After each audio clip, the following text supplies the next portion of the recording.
Hello বন্ধুরা, আপনারা দেখতে পাচ্ছেন একটি ভাটাম গাছ কাটা হচ্ছে। এই গাছটি আমি অনেক বছর আগে লাগিয়েছিলাম। লাগানোর উদ্দেশ্য ছিল গাছটি বড় হলে এই গাছের কাঠ দিয়ে আমি একটি ক্রিকেট ব্যাট তৈরি করব।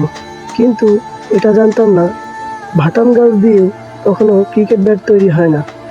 পরে জানতে পারি, কি আর করার, যেহেতু লাগিয়ে ফেলেছি তখন থাক না গাছটা এভাবে। অনেক বছর কেটে গেল, আমিও বড় হয়ে গেলাম। বাস্তবের সাথে তাল মিলিয়ে চলতে গিয়ে সব হারালাম। নিজের জীবনটা কিছুটা এলোমেলো হয়ে গেল। পরে দেখলাম গাছটি অনেক মোটা হওয়ার কারণে পাশে পাঁচিলটি ফাটল ধরেছে, তাই বাধ্য হলাম গাছটি কেটে ফেলতে।